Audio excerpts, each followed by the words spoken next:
Assalamualaikum warahmatullahi wabarakatuh. Baik, langsung saja. Di sini saya akan menjelaskan materi yang pertama mengenai putusan perkara perdata.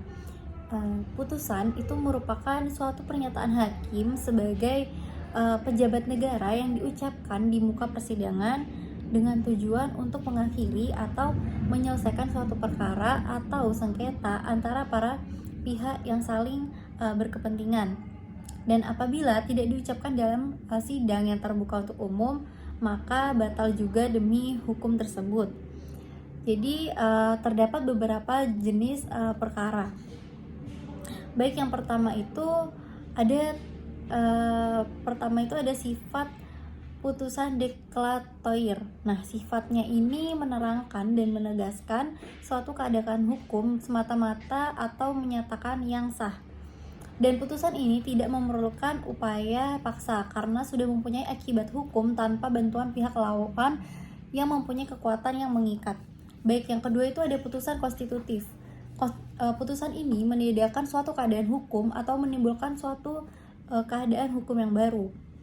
Keadaan hukum ini terjadi sejak putusan yang diucapkan dan tidak memerlukan upaya paksa. Contohnya, itu seperti pemutusan perkawinan, pengangkatan wali, pemberian pengampuan, dan juga pemutusan perjanjian. Dan jenis sifat dari putusan itu yang terakhir ada putusan kondemnatoir. Nah, putusan ini merupakan berisi penghukuman. Putusan ini dengan alasan hak eksekutorial jika para pihak yang kalah tidak dengan sukarela melakukan sesuatu, maka dapat dilakukan dengan upaya paksa di pengadilan. Misalnya, perintah melaksanakan prestasi perjanjian atau bayar ganti rugi. Nah, dari ketiga jenis putusan ini akan dilihat di dalam amar putusan, sehingga dalam satu putusan perkara perdata bisa saja ketiga jenis putusan tersebut ada dalam amar putusan perkara perdata. Jenis putusan berdasarkan dari kehadiran para pihak. Nah, yang pada jenis putusan ini dibagi lagi menjadi dua. Yang pertama ada putusan first take dan putusan kontradiktor. Nah, putusan first take ini merupakan putusan yang dijatuhkan tanpa hadirnya pihak dari tergugat. Apabila pihak tergugat tidak menerima putusan upaya hukumnya verzet. Nah, yang kedua ada putusan kontradiktor. Putusan ini yang dijatuhkan tergugat pernah hadir dalam proses persidangan. Jika tidak menerima, maka dia bisa melakukan upaya hukum banding. Sedangkan jenis putusan yang dijatuhkan majelis hakim pada pemeriksaan perkara terkait dengan gugatan penggugat itu dibagi menjadi 5. Yang pertama ada putusan perkara gugur, gugatan yang dinyatakan tidak dapat diterima, putusan gugatan yang dikabulkan, putusan gugatan yang ditolak, dan putusan perdamaian. Nah, yang pertama itu ada putusan perkara gugur. Putusan ini dijatuhkan majelis hakim karena penggugat pada sidang pertama tidak hadir setelah dipanggil sah dan patut. Dan yang kedua itu penggugat hadir pada sidang pertama tetapi yang sidang berikutnya tidak hadir secara berturut-turut. Kemudian panjar biaya perkara itu habis, penggugat tidak mau menambah lagi, dan penggugat meninggal dunia dan ahli waris tidak melanjutkan perkaranya. Contoh dari amar putusan gugur ini yaitu mengadili untuk menyatakan gugatan penggugat itu gugur dan memerintahkan panitera pengadilan untuk mencoret perkara nomor dari buku register dan menghukum penggugat untuk membayar biaya perkara sejumlah rupiah yang telah ditentukan. Dan yang kedua itu ada putusan gugatan tidak diterima. Nah, biasanya dijatuhkan majelis hakim karena beberapa alasan. Yang pertama karena alasan pengadilan tidak berwenang mengadili perkara, eksepsi atau keberatan pihak tergugat diterima oleh hakim. Dan yang ketiga secara formalitas surat gugatan yang tidak terpenuhi dalam surat gugatan tersebut.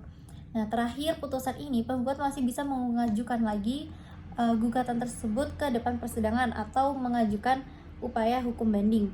Nah, contoh dari amar putusan gugatan tidak diterima ini biasanya mengadili dalam eksepsi dan dalam pokok perkara. Kemudian ada putusan gugatan yang dikabulkan. Nah, gugatan dikabulkan itu ada seluruhnya dan ada juga yang sebagiannya. Seluruhnya itu maksudnya seluruh petitum dalam surat gugatan itu dikabulkan. Kalau sebagian berarti hanya petitum tertentu saja. Nah, dijatuhkan majelis hakim karena dengan beberapa alasan. Yang pertama itu penggugat dan dalam membuktikan surat gugatannya, tergugat tidak dapat membuktikan dalil jawaban atau bantahannya. Kemudian alasan lainnya itu gugatan penggugat sangat beralasan dan atas dasar hukum yang jelas dan pasti. Dalam hal ini, tergugat itu tidak menerima putusan dapat mengajukan upaya hukum banding juga. Amar putusan gugatan dikabulkan dengan mengadili dalam eksepsi dan dalam pokok perkara juga.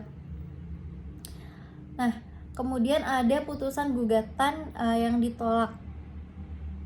Pada putusan ini ada beberapa alasan. Yang pertama, menolak gugatan penggugat untuk seluruhnya, dan yang kedua, menghukum penggugat untuk membayar biaya perkara. Kemudian ada putusan akta perdamaian.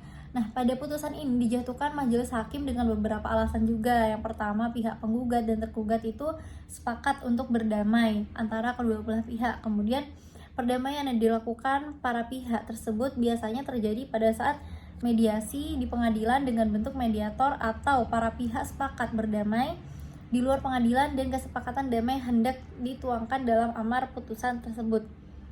Kemudian penggugat dan tergugat itu tidak dapat mengajukan upaya hukum. Jika ada pihak yang ingkar, pihak lawan itu cukup mengajukan permohonan eksekusi ke pengadilan.